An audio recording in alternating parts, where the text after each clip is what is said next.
Em seus passos, o que faria Jesus? Capítulo 19.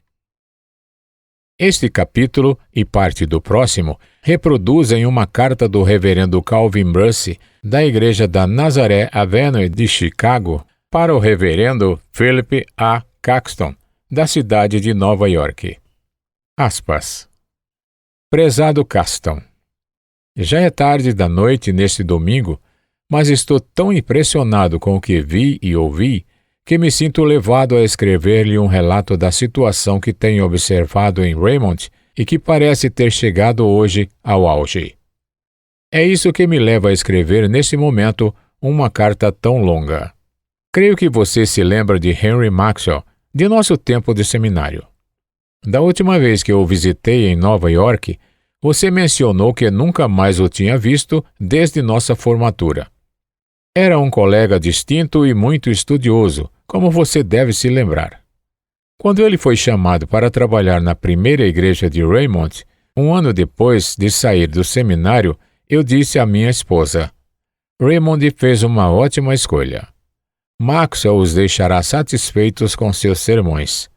Já faz 11 anos que ele está aqui e sei que até o ano passado seguiu o curso regular do ministério, agradando muita gente e reunindo um bom número de pessoas nas reuniões da sua igreja, considerada a maior e mais rica da cidade. Pessoas muito importantes a frequentavam e muitos faziam parte do hall de membros. O quarteto era famoso pela qualidade da música, principalmente a soprano Senhorita Winslow, de quem falarei mais tarde. De modo geral, pelo que soube, Maxwell estava numa situação bem confortável, recebendo um salário bem atraente, cercado de coisas boas, pastoreando pessoas distintas, ricas e respeitáveis. Era a situação que, em nossa época de seminário, considerávamos invejável. Mas hoje, faz um ano que Maxwell, num domingo de manhã, ao encerrar o culto, apresentou uma incrível proposta aos membros de sua igreja, a saber, que se dispusessem durante um ano inteiro a fazer todas as coisas apenas depois de perguntar: o que faria Jesus? Ao responder, deveriam fazer tudo o que julgassem que Jesus faria, sem se preocupar com as consequências que poderiam advir. O efeito dessa proposta, acatada e obedecida por vários membros da igreja, foi tão espantoso que, como você mesmo sabe, o país inteiro dirigiu suas atenções a esse movimento. Chamo-o movimento porque, pela atitude que hoje foi tomada, parece provável que aquilo que se procurou fazer aqui alcançará outras igrejas e trará uma revolução de métodos, mas principalmente do conceito de discipulado cristão. Em primeiro lugar, Maxwell me disse que ficou impressionado com a receptividade obtida por sua proposta. Alguns dos membros de maior destaque na igreja aceitaram o desafio de procurar fazer o que Jesus faria. Entre eles estavam Edward Norman, o proprietário e editor do Diário de Notícias, que tem causado sensação no mundo do jornalismo; Milton Wright, um dos principais comerciantes da cidade; Alexander Powers, cuja atitude diante da corrupção nas empresas ferroviárias que desrespeitavam as leis de comércio interestadual deixou todos estarrecidos cerca de um ano atrás. A senhorita Page, herdeira de uma fortuna e muito influente na alta sociedade de Raymond, a qual, pelo que entendi, consagrou toda a sua fortuna à manutenção de um jornal de bases cristãs e à melhoria nas condições de vida num bairro muito pobre, conhecido como Retângulo. E a senhorita Winslow, hoje nacionalmente famosa como cantora, mas que, em obediência ao que decidiu ser a provável forma de agir de Jesus, tem dedicado seu talento ao trabalho voluntário entre mulheres e moças que constituem uma grande parte da população abandonada e problemática da cidade. Além desses nomes bem conhecidos, um número cada vez maior de cristãos da primeira igreja e de outras igrejas de Raymond tem aderido ao movimento. Uma grande porcentagem de voluntários que se comprometeram a fazer o que Jesus faria vem das sociedades de jovens das igrejas. Os jovens dizem que já se pautavam na sociedade pelo mesmo princípio refletido no lema "Prometo a Deus que farei o máximo possível para realizar o que Ele quer que eu faça". Isso não reflete exatamente o que está contido na proposta de Maxwell. Ou seja, o discípulo deve tentar fazer o que Jesus provavelmente faria em seu lugar. Mas as consequências práticas do cumprimento de ambos os compromissos, alega Maxwell, são praticamente as mesmas. Por isso, ele não se surpreende com a participação maciça dos membros das sociedades de jovens. Tenho certeza de que a sua primeira pergunta será: qual foi o resultado disso tudo? O que eles conseguiram? Como esse movimento tem mudado a vida da igreja ou da cidade? Você já deve saber o que tem acontecido a partir dos relatos sobre Raymond que correm o país. Mas, para entendermos o que significa seguir os passos de Jesus de modo tão literal, temos de estar aqui e ver as mudanças na vida de indivíduos e principalmente na vida da igreja. Se eu fosse falar de tudo que sei, teria de escrever uma longa história ou uma série de histórias. Não estou em condições de fazer isso, mas posso lhe dar uma ideia do que tem acontecido, segundo me informaram alguns amigos e o próprio Maxwell.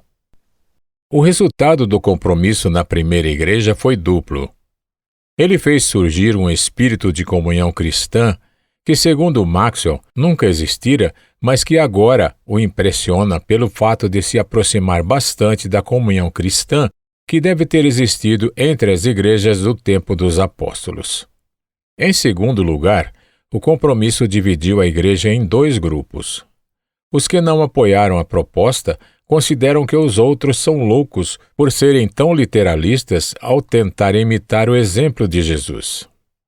Alguns saíram da igreja e não apareceram mais ou pediram transferência para outras igrejas. Há também os que causam conflito interno, e ouvi boatos de que tentam forçar a renúncia de Maxwell. Não sei se isso tem muita força dentro da igreja. É uma atitude que tem sido desafiada por uma demonstração permanente de poder espiritual que começou no primeiro domingo em que o compromisso foi assumido pelas pessoas 1 ano atrás e também porque membros de muita influência se identificaram com o movimento. O efeito disso tudo sobre Maxwell é nítido. Eu o ouvi pregar em nossa associação estadual 4 anos atrás. Na época, ele me impressionou com a força de sua retórica e tinha alguma consciência dessa sua capacidade. Seu sermão foi muito bem redigido e transbordou de passagens bíblicas que os alunos do seminário costumavam chamar de passagens de primeira linha. O efeito disso é o que uma igreja mediana chamaria de agradável. Na manhã de hoje, foi a primeira vez que eu ouvi Maxwell pregar depois daquela oportunidade. Falarei sobre isso daqui a pouco. Ele não é mais a mesma pessoa. Dá-me a impressão de alguém cuja vida passou por uma revolução. Ele me diz que essa revolução é simplesmente uma nova forma de definir o discipulado cristão. Com certeza, ele mudou muito de seus velhos hábitos e muitas de suas antigas opiniões. Sua postura sobre a questão das bebidas alcoólicas é diametralmente oposta ao que ele pensava 1 ano atrás, e constatei que ele passou por uma completa redefinição de seu pensamento sobre ministério, sobre pregação e sobre cuidado pastoral. Pelo que entendi até agora, a ideia que hoje está movendo Maxwell é que o cristianismo de nossos dias precisa ser uma representação mais literal de Jesus, principalmente na questão do sofrimento. Durante nossa conversa, ele me citou várias vezes estas palavras de Pedro: "Porquanto para isto mesmo fostes chamados, pois que também Cristo sofreu em vosso lugar, deixando-vos exemplo para seguirdes os seus passos." Ele parece estar convicto de que o que nossas igrejas precisam hoje em dia, acima de qualquer outra coisa, é sofrer por Jesus com alegria. Não sei se concordo com ele sem restrições. Mas, meu caro Caston, É surpreendente observar os resultados dessa ideia que se pode ver marcados na vida da cidade e desta igreja. Você me pergunta sobre as consequências para a vida dos indivíduos que assumiram esse compromisso e têm procurado cumpri-lo. Tais consequências, como já disse, fazem parte de histórias individuais e não podem ser descritas com detalhes. Posso contar-lhe algumas, para que você perceba que essa modalidade de discipulado não é mero sentimento nem algo para causar efeito superficial. Por exemplo, veja o caso do Sr. Powers, ex-superintendente das oficinas da empresa ferroviária local. Quando agiu com base nas provas que incriminavam a empresa, ele perdeu o emprego, mas não só isso.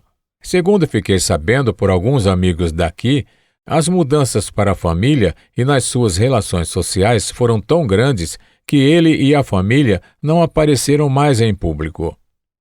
Abandonaram os círculos sociais onde eram tão proeminentes.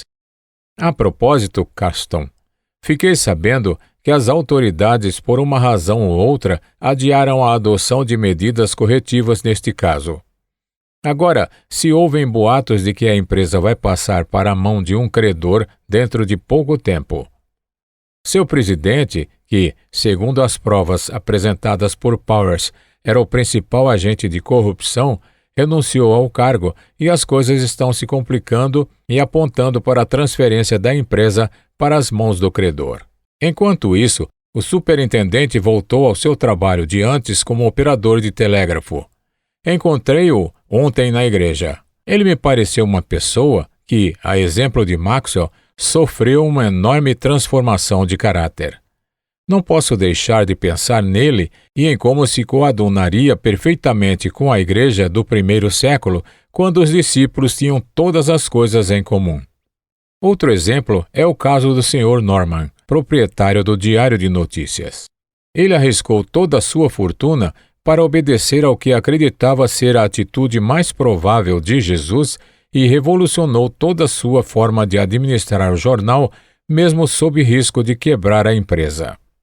Envio-lhe um exemplar da edição de ontem. Gostaria que lesse com atenção. Na minha opinião, é um dos jornais mais impressionantes e notáveis já impressos neste país.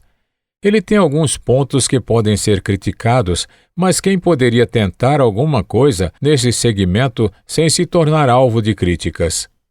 O jornal como um todo é tão superior ao conceito comum de uma publicação diária que estou impressionado com os resultados. Norman me disse que o jornal está cada vez mais sendo lido pelos cristãos da cidade. Ele está muito confiante no êxito dessa empreitada. Leia o editorial sobre finanças e também a matéria sobre as próximas eleições em Raymond, quando a questão do livre comércio de bebidas ficará outra vez em evidência. Ambos os artigos exibem uma excelente argumentação.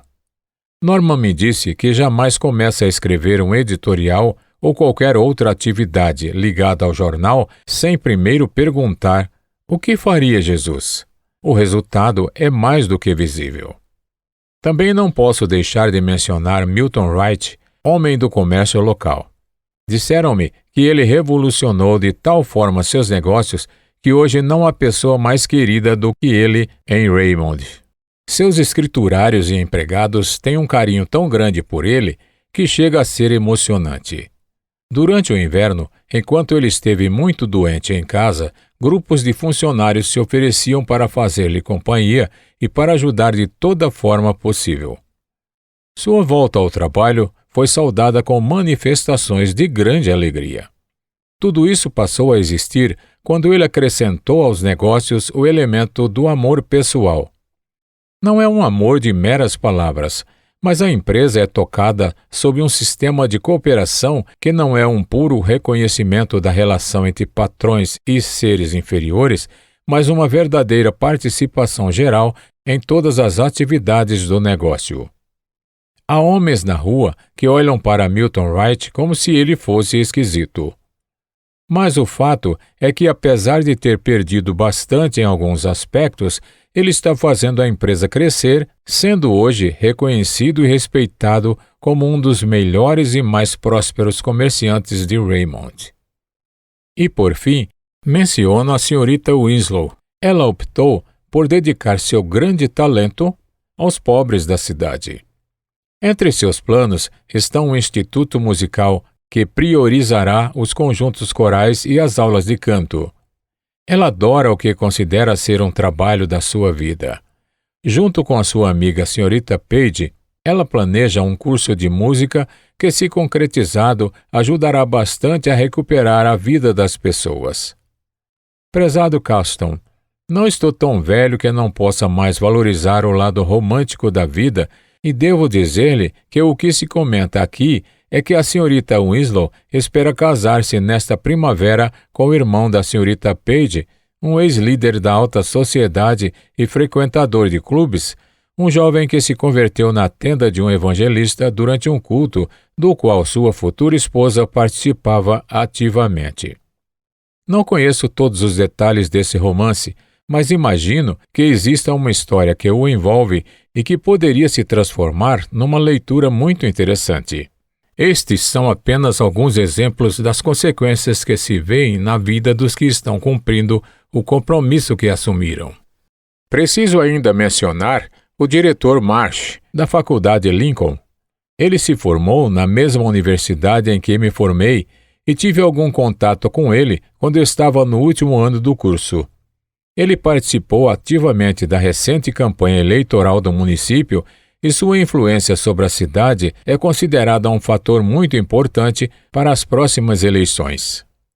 Ele me deixou impressionado, a exemplo do que fizeram outros discípulos do movimento, na qualidade de alguém que enfrentou questões muito difíceis e assumiu responsabilidades que o fizeram e ainda fazem passar por aquele sofrimento sobre o qual fala Maxwell, um sofrimento que não parece eliminar a alegria, mas sim intensificá-la. Fecha aspas.